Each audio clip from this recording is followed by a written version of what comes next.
வணக்கம். வேந்தரின் உச்சிவேளை பகல் செய்திகளுக்காக பிரீதா. பிரவீனா. முதலில் தலைப்புச் செய்திகள்.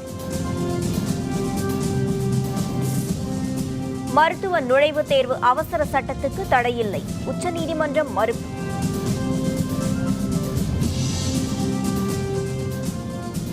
முல்லை பெரியாறில் துணைக்குழுவினர் அணையின் உறுதித்தன்மை பற்றி ஆய்வு.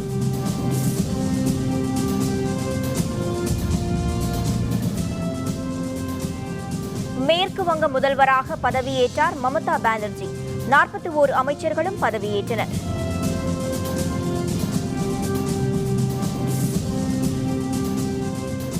உலகிற்கே தலைமை ஏற்கும் இந்தியாவை உருவாக்க வேண்டும், நரேந்திர மோடிக்கு டாக்டர் பாரிவேந்தர் வாழ்த்து. அகில இந்திய அளவில் பொது மருத்துவ நுழைவுத் தேர்வை ஒத்திவைத்து குடியரசுத் தலைவர் பிறப்பித்த அவசர சட்டத்துக்கு தடை விதிக்க உச்சநீதிமன்றம் மறுப்பு தெரிவித்துவிட்டது. நாடு முழுவதும் மருத்துவக் கல்லூரிகளில் மாணவர் சேர்க்கைக்கு பொது நுழைவுத் தேர்வு கட்டாயம் என உச்சநீதிமன்றம் தீர்ப்பளித்த நிலையில் மத்திய அரசால் ஓராண்டுக்கு ஒத்திவைத்து விலக்கு அளிக்கும் அவசர சட்டம் இயற்றப்பட்டது. இந்த அவசர சட்டத்துக்கு குடியரசுத் தலைவர் ஒப்புதல் அளித்ததைத் தொடர்ந்து நடைமுறைக்கு வந்துள்ளது. எனினும் இந்த அவசர சட்டத்துக்கு தடை விதிக்க கோரி உச்சநீதிமன்றத்தில் மனுக்கள் தாக்கல் செய்யப்பட்டன. இந்த மனுக்களை விசாரித்த நீதிபதிகள் அவசர சட்டத்துக்கு தடை விதிக்க மறுத்துவிட்டனர். அவசர சட்டத்துக்கு தடை விதித்தால் மாணவர்களிடையே குழப்பம் ஏற்படும் என்று கருத்து தெரிவித்த நீதிபதிகள் வரும் ஜூலை மாதத்தில் தலைமை நீதிபதி தலைமையில் நடைபெறவிருக்கும் விசாரணையின் போது இந்த மனுக்களை விசாரிப்பதாகவும் தெரிவித்தனர். உச்சநீதிமன்ற உத்தரவுப்படி மத்திய துணைக்குழுவினர் முல்லை பெரியாறு அணையின் உறுதித்தன்மை குறித்து ஆய்வு செய்து வருகின்றனர். முல்லை பெரியாறு அணையின் நீர்மட்டத்தை 142 அடியாக உயர்த்த உத்தரவிட்ட உச்சநீதிமன்றம் அண்மை காலத்தில் கண்காணித்து பராமரிக்க கண்காணிப்பு குழுவை நியமித்தது.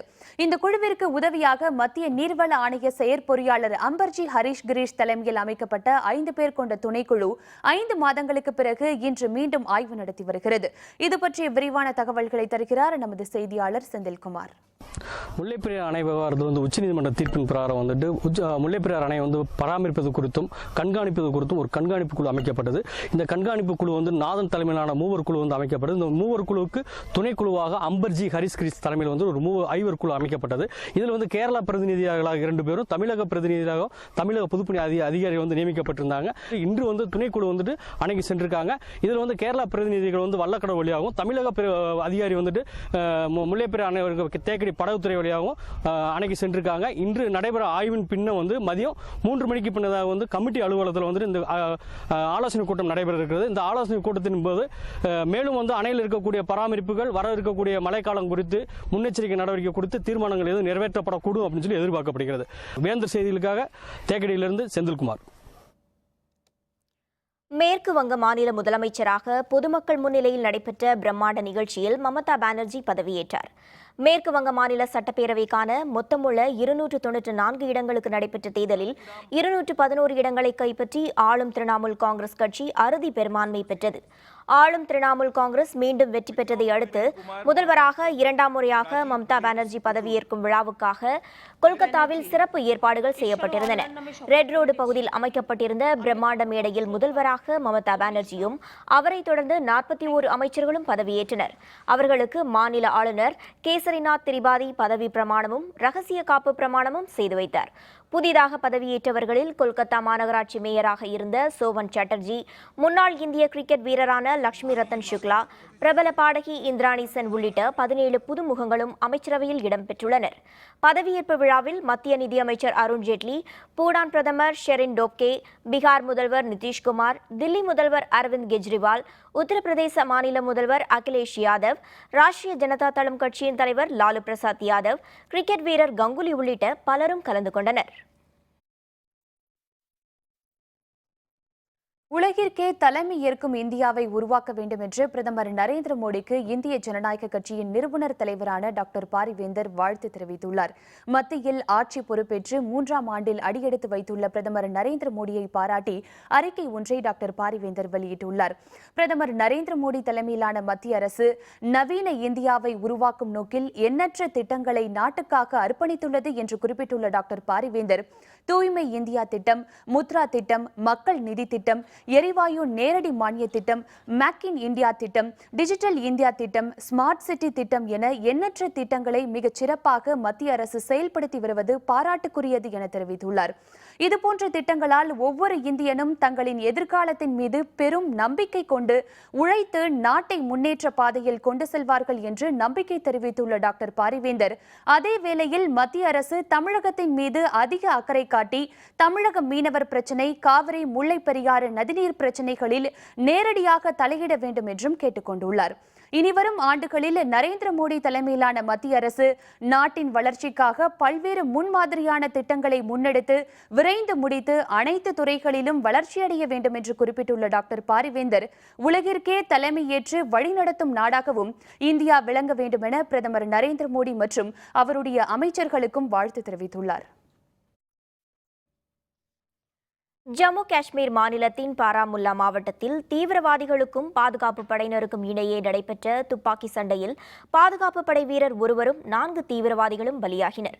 பாகிஸ்தானிலிருந்து இந்திய எல்லைப் பகுதி வழியாக தீவிரவாதிகள் ஊடுருவிய தகவல் கிடைத்த பாதுகாப்பு படையினர் பாராமுல்லா மாவட்டத்தில் உள்ள நௌகாம் பகுதியில் தேடுதல் வேட்டையில் ஈடுபட்டிருந்தனர். அப்போது கட்டிடம் ஒன்றினுள் பதுங்கியிருந்த தீவிரவாதிகள் மீது பாதுகாப்பு படையினர் துப்பாக்கி சூடு நடத்தினர். தீவிரவாதிகளோடு நடைபெற்ற கடுமையான துப்பாக்கி சண்டையில் 4 தீவிரவாதிகள் சுட்டுக் கொல்லப்பட்டனர். இந்த சண்டையில் பாதுகாப்பு படை வீரர் ஒருவரும் பலியானார். மேலும் சில வீரர்களுக்கும் காயம் ஏற்பட்டது. ஜம்மு காஷ்மீர் மாநில பேரவைக் கூட்டத்தின் பொழுது ஹந்த்வாராவில் ஒருவர் சுட்டுக் கொல்லப்பட்ட சம்பவத்தை கண்டித்து உறுப்பினர்கள் அமளியில் ஈடுபட்டதால் அவை நடவடிக்கைகள் பாதிக்கப்பட்டன. ஜம்மு காஷ்மீர் மாநில சட்டப்பேரவை இன்று கூடிய பொழுது காங்கிரஸ் மற்றும் தேசிய மாநாட்டு கட்சிகளின் உறுப்பினர்கள் முழக்கங்களை எழுப்பியபடி உள்ளே வந்தனர். ஹந்த்வாரா பகுதியில் பாதுகாப்பு படையினர் நடத்திய என்கவுண்டர் சம்பவத்துக்கு கண்டனம் தெரிவித்து அவர்கள் அமளியில் ஈடுபட்டனர். அவையின் மையப்பகுதிக்கு வந்து முழக்கங்களை எழுப்பியவாறு அவர்கள் அமளியில் ஈடுபட்டனர். இதன் காரணமாக அவை நடவடிக்கைகள் பாதிக்கப்பட்டன. அமளிக்கு பின்னர் காங்கிரஸ் உறுப்பினர்களும் தேசிய மாநாட்டு கட்சி உறுப்பினர்களும் வெளிநடப்பு செய்வதாக அறிவித்துவிட்டு அவையை விட்டு வெளியே சென்றனர்.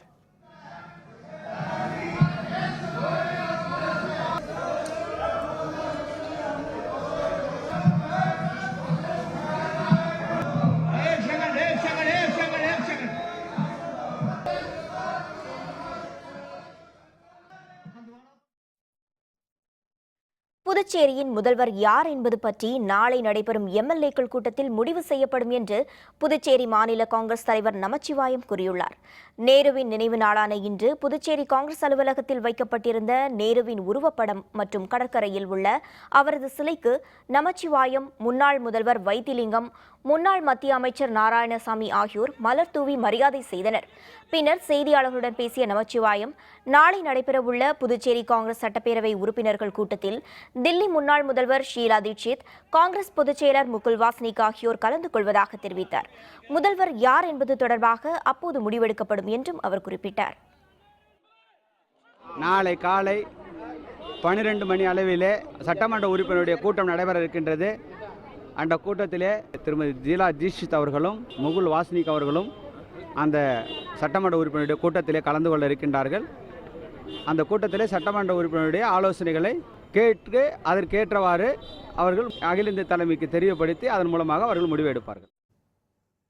காங்கிரஸ் கட்சியின் தமிழக சட்டப்பேரவை குழு தலைவர் நாளை தேர்வு செய்யப்பட உள்ளதாக கட்சியின் தமிழக தலைவர் EVKS இளங்கோவன் தெரிவித்துள்ளார். மறைந்த முன்னாள் பிரதமர் ஜவஹர்லால் நேருவின் 53வது நினைவு நாள் சென்னை சத்தியமூர்த்தி பவனில் உள்ள தமிழக காங்கிரஸ் கட்சியின் தலைமையகத்தில் அனுசரிக்கப்பட்டது. இதில் கட்சியின் தமிழக தலைவர் EVKS இளங்கோவன், மூத்த தலைவர்களான குமரி அனந்தன், பீட்டர் அல்போன்ஸ் மற்றும் பலர் கலந்து கொண்டு நேருவின் படத்திற்கு மலர் தூவி அஞ்சலி செலுத்தினர். பின்னர் செய்தியாளர்களுடன் பேசிய இளங்கோவன், அரசு மதுபான கடைகளின் பணி நேரம் குறைக்கப்பட்டிருப்பது வெறும் கண்துடைப்பே என குற்றம் சாட்டினார்.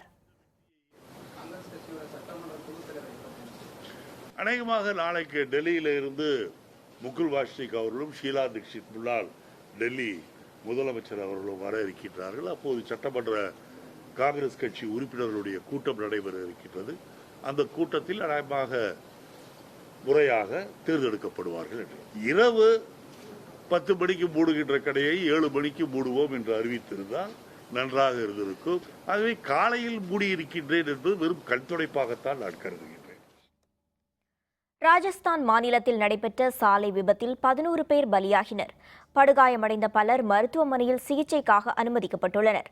ராஜஸ்தான் மாநிலம் ராஜ்சமான் பகுதியில் தேசிய நெடுஞ்சாலையில் சென்று கொண்டிருந்த ஜீப் ஒன்றின் மீது லாரி மோதி பெரும் விபத்து ஏற்பட்டது. இந்த விபத்தில் ஜீப்பில் இருந்த 11 பேர் சம்பவ இடத்திலேயே பலியாகினர். படுகாயமடைந்த மேலும் பலர் அப்பகுதியிலுள்ள மருத்துவமனையில் சிகிச்சைக்காக அனுமதிக்கப்பட்டுள்ளனர். அவர்களில் பலரது நிலைமை கவலைக்கிடமாக இருப்பதால் பலி எண்ணிக்கை மேலும் அதிகரிக்கலாம் என்று தெரிகிறது. தமிழகத்தில் அடுத்த 24 மணி நேரத்தில் கோடை மழை பரவலாக பெய்ய வாய்ப்புள்ளதாக சென்னை வானிலை ஆய்வு மையம் தெரிவித்துள்ளது.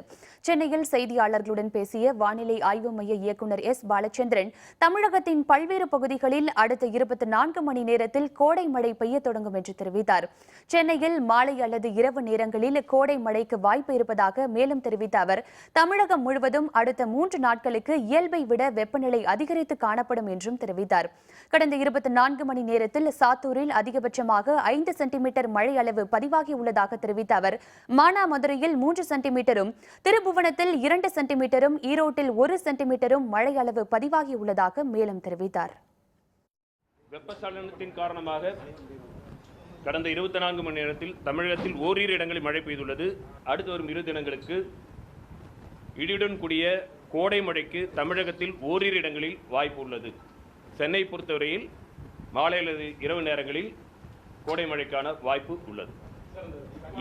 அதிகபட்ச வெப்பநிலையானது இயல்பை விட 1 to 2 டிகிரி அதிகமாக பதிவாவதற்கு வாய்ப்பு உள்ளது. மாநிலங்களவை உறுப்பினர்கள் தேர்தல். அதிமுக சார்பில் 4 பேர் மனு தாக்கல். விவரம் விளம்பர இடைவேளைக்கு பிறகு.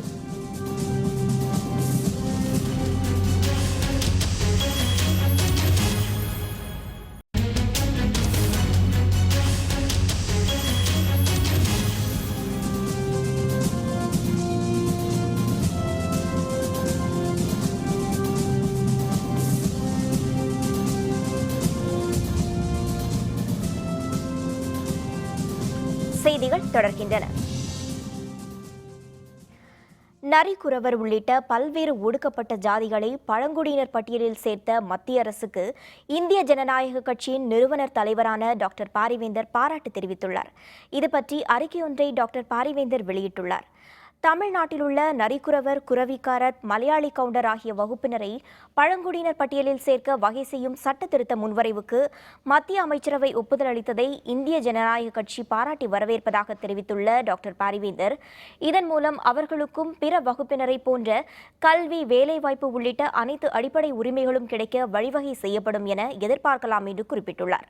இதேபோல பல ஆண்டுகளாக போராடி வரும் இருளர், குறும்பர் இனத்தவரையும் பழங்குடியினர் பட்டியலில் சேர்க்க வழிவகை செய்ய வேண்டும் என்றும் மத்திய அரசை டாக்டர் பாரிவேந்தர் கேட்டுக் கொண்டுள்ளார்.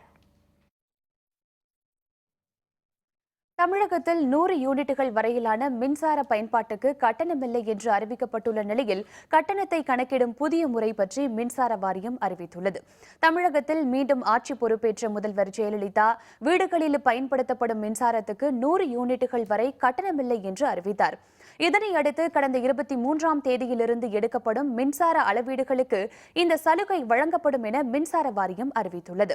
முதல் 200 யூனிட்டுகள் 201 500 யூனிட்டுகள் மற்றும் 501 1100 யூனிட்டுகள் வரை என 3 விதமாக கட்டணம் வசூலிக்கப்படுவதாக தெரிவித்துள்ள மின்சார வாரியம், 200 யூனிட்டுகள் வரை பயன்படுத்துவோருக்கு 100 யூனிட்டை கழித்தது போக மீதி உள்ள யூனிட்டுகளுக்கு ₹1.50 வீதம் நிர்ணயித்து மேலும் ₹20 சேர்த்து ₹170 வசூலிக்கப்படும் என்று தெரிவித்துள்ளது.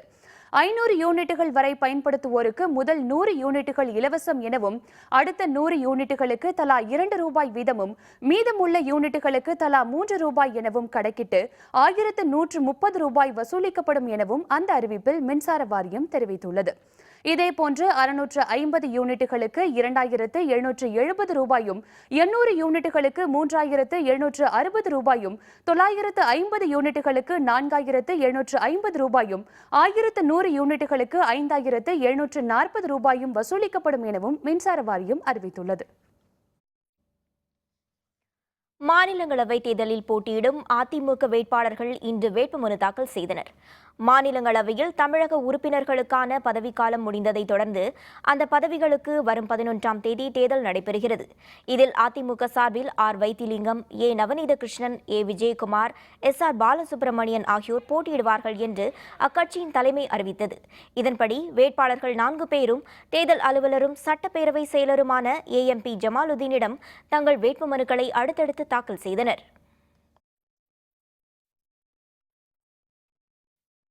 கன்னியாகுமரி மாவட்டத்தில் தென்மேற்கு பருவக்காற்று பலமாக வீசுவதால் மின் உற்பத்திக்கு வசதியாக காற்றாலைகளுக்கு தடையில்லா மின்சாரம் வழங்க நடவடிக்கை எடுக்க வேண்டும் என தனியார் உற்பத்தியாளர்கள் கோரிக்கை விடுத்துள்ளனர். கன்னியாகுமரி, திருநெல்வேலி, தூத்துக்குடி மாவட்டங்களில் அதிக அளவில் காற்றாலைகள் அமைந்துள்ளன. இவை ஒவ்வொன்றும் 1250 மெகாவாட் மின் உற்பத்தி கொண்டதாகும். கன்னியாகுமரி மாவட்டத்தில் தென்மேற்கு பருவக்காற்று பலமாக வீசுவதால் ஆரல்வாய்மொழி, செண்பகராமன்புத்தூர், குமாரபுரம் சுற்றுப்பகுதிகளில் உள்ள காற்றாலைகளில் மின் உற்பத்தி அதிக அளவில் இருக்கும் என்று அதன் உரிமையாளர்கள் தெரிவித்துள்ளனர். ஆனால் காற்றாலைகள் இயங்குவதற்கு வசதியாக அரசு வழங்கும் அடிப்படை மின்சாரத்தை தடையின்றி விநியோகிக்க வேண்டும் என்று அவர்கள் கோரிக்கை விடுத்துள்ளனர். காற்று அதிகமாக வீசக்கூடிய காலம் சீசன் என்று சொல்லக்கூடியது May, June, July, August, September, October ஆகிய தினங்கள் அதிக மின்சார உற்பத்தி இருக்கும். அதாவது குறிப்பிட்ட உச்சக்கட்ட நிலை என்று சொல்லக்கூடிய அளவுக்கு குறிப்பாக இப்போ 100 யூனிட் மின்சாரம் இலவசமாக கொடுக்கிற ஒரு சூழ்நிலை இருக்கின்ற பொழுது இந்த காற்றாலை பணியிலிருந்து வரக்கூடிய மின்சாரத்தை நாம முழுமையாக பயன்படுத்த வேண்டும். திருநெல்வேலி மாவட்டம் காசி தர்மம் பகுதியில் சென்ற வேன் கட்டுப்பாட்டை இழந்து கவிழ்ந்ததில் அதில் பயணம் செய்த தந்தையும் மகனும் பலியாகினர். 30 பேர் படுகாயமடைந்தனர். கடையநல்லூர் பகுதியைச் சேர்ந்த நாராயணன் என்பவர் தென்காசியை அடுத்த திருமலை கோவிலில் நேர்த்திக்கடன் செலுத்துவதற்காக உறவினர்களுடன் வேனில் புறப்பட்டார். காசி தர்மம் பகுதியில் சென்றபோது ஓட்டுநரின் கட்டுப்பாட்டை இழந்து வேன் கவிழ்ந்ததில் அதில் பயணம் செய்த முனியாண்டி என்பவரும் அவரது மகனும் அங்கேயே பலியாகினர். படுகாயமடைந்த 30 பேர் தென்காசி அரசு மருத்துவமனையில் அனுமதிக்கப்பட்டனர். காலை அதிகாலை 6 மணி அளவில் மிகப்பெரிய ஒரு விபத்து ஒன்று ஏற்பட்டிருக்கின்றது. இந்த விபத்தில் சம்பவ இடத்தில் 2 பேர்கள் இறந்து விட்டார்கள். 20க்கும் மேற்பட்டோர் படுகாயமடைந்திருக்கிறார்கள். காயப்பட்டவர்களை உடனடியாக அரசு மருத்துவமனைக்கு நாங்கள் எல்லாம் அழைத்து வந்தோம். கரூர் அருகே குடியிருப்புகளுக்கு மத்தியில் அமைந்துள்ள குப்பை கிடங்கை வேறு இடத்திற்கு மாற்ற வேண்டும் என்று மக்கள் கோரிக்கை விடுத்துள்ளனர். கரூர் மாவட்டம் பள்ளப்பட்டி பேரூராட்சிக்கு சொந்தமான குப்பை கிடங்கு ஆசாத் நகர் என்ற இடத்தில் உள்ளது. முன்பு காலி மனைகளாக இருந்த சுற்றுவட்டார பகுதிகள் அனைத்தும் தற்பொழுது குடியிருப்புகளாக மாறியுள்ள நிலையில் குப்பை கிடங்கால் அங்கு சுகாதார சீர்கேடு நிலவுகிறது. குப்பை கிடங்கில் அவ்வப்பொழுது ஏற்படும் தீ விபத்தால் புகை மூட்டம் ஏற்பட்டு மக்கள் மூச்சு திணறலால் அவதியடைந்து வருவதுடன் நிலத்தடி நீரும் மாசடைந்து வருகிறது. இதனால் குடியிருப்பு பகுதியில் உள்ள குப்பை கிடங்கை ஊருக்கு வெளியே மாற்ற வேண்டும் என்று மக்கள் வலியுறுத்துகின்றனர். குப்பைகள் அதிகமாக கழிவுகளை குப்பைகளை கொண்டு கொட்டுறதுனால பார்த்தீங்கன்னா இப்போ சுற்றுலாவுக்கு எடுத்திங்கன்னா பக்கத்தில் வீடுகள்லாம் கிட்டத்தட்ட ஒரு 150-200 குடும்பங்கள் வசிக்கின்றாங்க. அப்படி பார்க்க போகிறப்ப இந்த குப்பைகளை மேலும் மேலும் மேலும் ஒரு செம்மையாக கொட்டி உயரமான முறையில் கொட்டி இதனால் பார்த்தீங்கன்னா நிலத்தடி நீரும் பாதிக்குது. இதை பல முறை மாவட்ட ஆட்சியரிடமும் பல முறை நாங்கள் முறையிட்டு சொன்னோம். அவங்க எந்த இதுவும் கண்டிக்கல. ஆனால் இது ஊருக்கு நடுவில் உள்ளதுனால வேற எங்கேயாவது ஒரு இடத்துல மாற்றம் ஏற்பாடு செய்யணும். கர்நாடக மாநிலத்தில் பரவி வரும் பறவை காய்ச்சல் காரணமாக தமிழக எல்லையில் வாகனங்கள் தீவிர சோதனைக்கு பின்னரே அனுமதிக்கப்படுகின்றன. கர்நாடக மாநிலம் மேல்கேரா சுற்றுப்பகுதியில் பறவை காய்ச்சல் கண்டறியப்பட்டுள்ளது. இதையடுத்து அண்டை மாவட்டங்களில் பறவை காய்ச்சல் தடுப்பு நடவடிக்கைகள் மேற்கொள்ளப்பட்டு வருகின்றன. அதன் ஒரு பகுதியாக கிருஷ்ணகிரி மாவட்டம் ஓசூர் அருகே உள்ள ஜுஜுவாடி சோதனைச் சாவடியில் கால்நடை பராமரிப்புத் துறையினர் பல்வேறு முன்னெச்சரிக்கை நடவடிக்கைகளில் ஈடுபட்டுள்ளனர். கர்நாடக மாநிலத்திலிருந்து கோழி தீவனம், கோழிகள் மற்றும் கோழி பண்ணைக்கான பொருட்கள் ஏற்றி வரும் வாகனங்கள் திருப்பி அனுப்பப்படுகின்றன.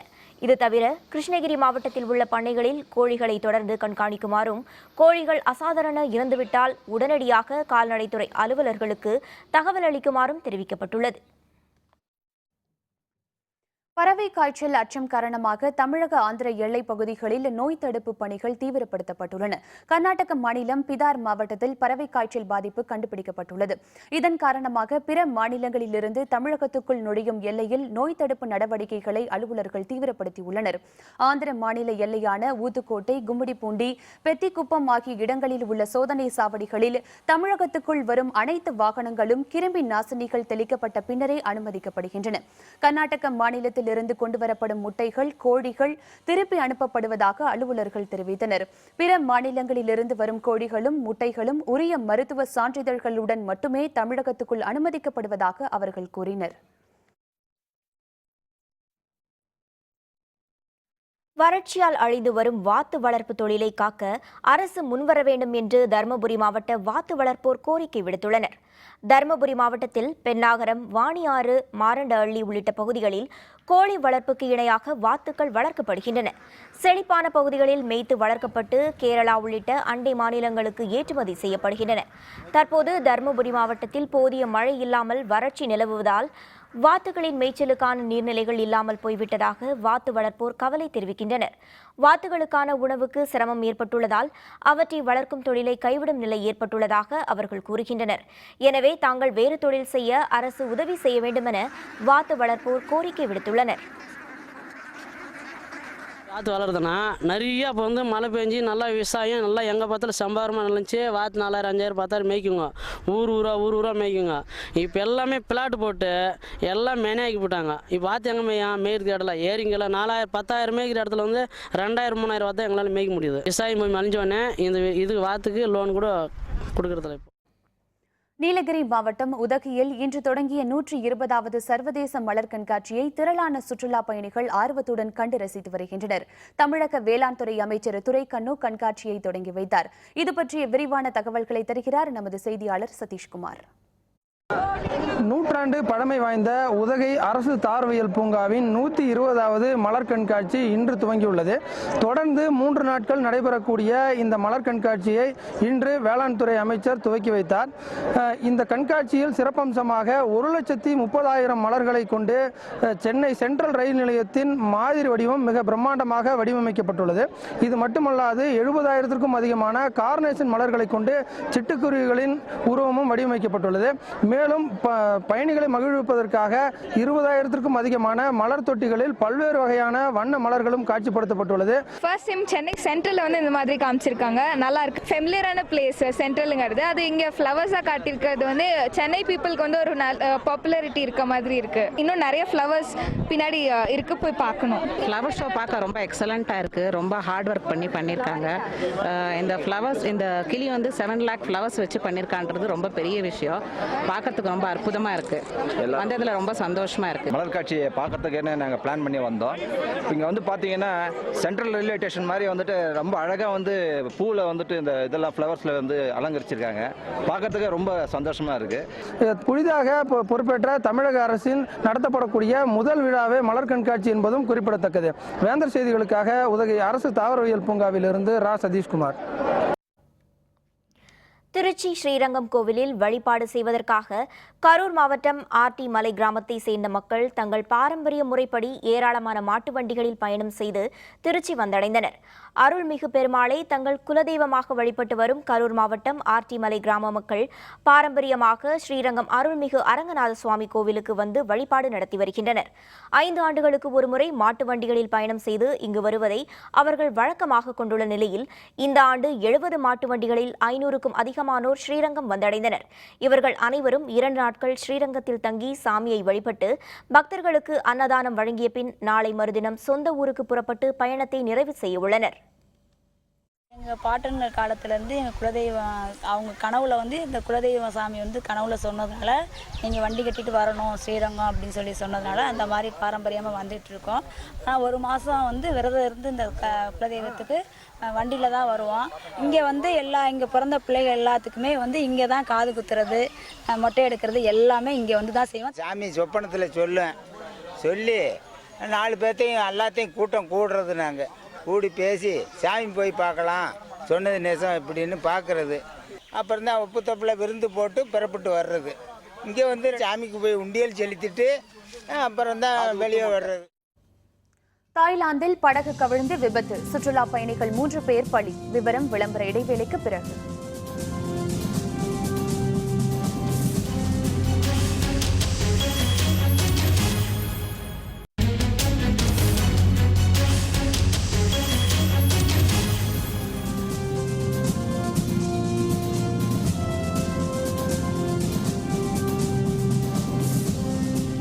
செய்திகள் தொடர்கின்றன.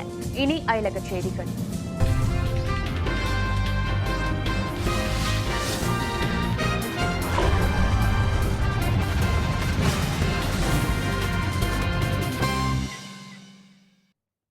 தாய்லாந்தில் படகு கவிழ்ந்து விபத்துக்குள்ளானதில் சுற்றுலா பயணிகள் 3 பேர் உயிரிழந்தனர். தாய்லாந்து நாட்டில் ஆங்தாங் என்ற இடத்திலிருந்து சாம்பவி என்ற தீவுக்கு படகில் பயணிப்பது சுற்றுலா பிரியர்கள் மத்தியில் மிகவும் பிரபலமானதாகும். நேற்று சாம்பவி தீவுக்கு 32 பயணிகளுடன் புறப்பட்டு சென்ற படகு ஒன்று பலத்த காற்று மற்றும் கடல் சீற்றம் காரணமாக கவிழ்ந்து விபத்துக்குள்ளானது. இதில் இங்கிலாந்து, ஜெர்மனி மற்றும் ஹாங்காங்கை சேர்ந்த 3 பெண்கள் நீரில் மூழ்கி உயிரிழந்தனர். மேலும் ஒருவர் காணாமல் போனதாகவும் அவரை தேடும் பணிகள் தீவிரப்படுத்தப்பட்டுள்ளதாகவும் தாய்லாந்து காவல்துறையினர் தெரிவித்துள்ளனர். படகு விபத்தில் காயமடைந்தவர்கள் மருத்துவமனைகளில் சேர்க்கப்பட்டுள்ளனர். ஹவாய் தீவில் கிலாயு எரிமலை தொடர்ந்து வெளியேற்றி வரும் எரிமலை குழம்பால் சுற்றுவட்டார பகுதிகளில் வெப்பம் அதிகரித்ததை அடுத்து அங்கு வசிக்கும் மக்கள் பாதுகாப்பான இடங்களுக்கு அப்புறப்படுத்தப்பட்டு வருகின்றனர். அமெரிக்காவின் ஹவாய் தீவு பகுதியில் கிலாயு எரிமலை கடந்த சில நாட்களாக மீண்டும் வெடித்து சிதறி எரிமலை குழம்பை வெளியேற்றி வருகிறது. இதனால் அப்பகுதியில் உள்ள பச்சை தாவரங்கள் தீப்பிடித்து சாம்பலாகிக் கொண்டிருக்கின்றன. ஹவாய் கவுண்டியை சுற்றி 1 கிலோமீட்டர் சுற்றளவுக்கு மெல்ல பரவியுள்ள எரிமலை குழம்பால் அப்பகுதிகள் அதிக வெப்பம் நிறைந்ததாகவும் புகை மூட்டமாகவும் காட்சியளிக்கின்றன. எரிமலை குழம்பு தொடர்ந்து வெளியேற்றப்பட்டு வருவதால் சுற்றியுள்ள கிராமங்களைச் சேர்ந்த நூற்றுக்கணக்கானோர் பாதுகாப்பான இடங்களுக்கு அப்புறப்படுத்தப்பட்டு வருகின்றனர். அமெரிக்க அதிபர் தேர்தலில் குடியரசுக் கட்சியின் சார்பில் டொனால்டு டிரம்ப் போட்டியிடுவது உறுதியாகியுள்ளது. அமெரிக்காவின் புதிய அதிபரை தேர்வு செய்வதற்காக வரும் நவம்பர் மாதம் 8ஆம் தேதி தேர்தல் நடைபெறவுள்ளது. அந்த தேர்தலில் குடியரசுக் கட்சி மற்றும் ஜனநாயக கட்சியின் சார்பில் போட்டியிடும் வேட்பாளர்களுக்கிடையே மோதல் நடைபெறும். இரு கட்சிகளின் சார்பில் போட்டியிடும் வேட்பாளர்கள் யார் யார் என்று கண்டறிய மாகாணந்தோறும் உள்கட்சி தேர்தல்கள் நடைபெற்று வருகின்றன. இந்த நிலையில் குடியரசுக் கட்சியின் சார்பில் டொனால்டு டிரம்ப் போட்டியிடுவது உறுதியாகியுள்ளது. ஜனநாயக கட்சி சார்பில் ஹிலாரி கிளின்டன் போட்டியிடுவார் என்று எதிர்பார்க்கப்படுகிறது.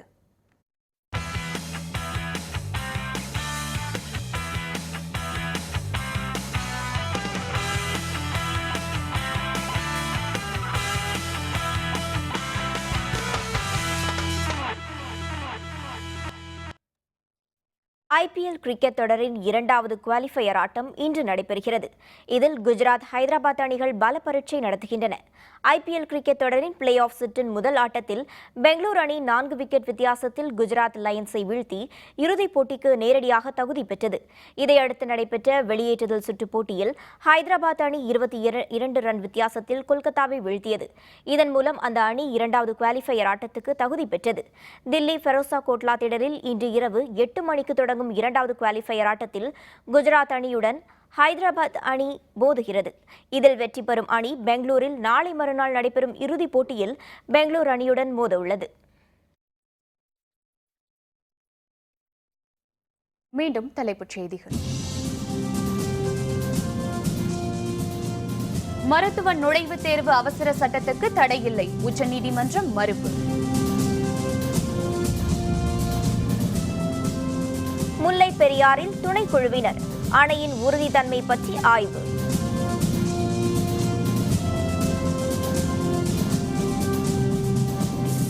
மேற்கு வங்கம் முதல்வராக பதவியேற்றார் மமதா பானர்ஜி. 41 அமைச்சர்களும் பதவியேற்றனர்.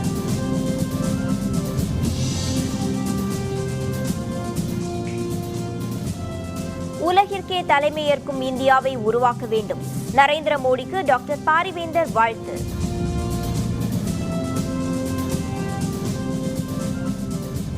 இத்துடன் வேந்தரின் உச்சிவேளை பகல் செய்திகள் நிறைவடைந்தன. மீண்டும் மாலை 6 மணிக்கு வேந்தரின் அந்திமாலை குறுஞ்செய்திகளில் சந்திப்போம். வணக்கம்.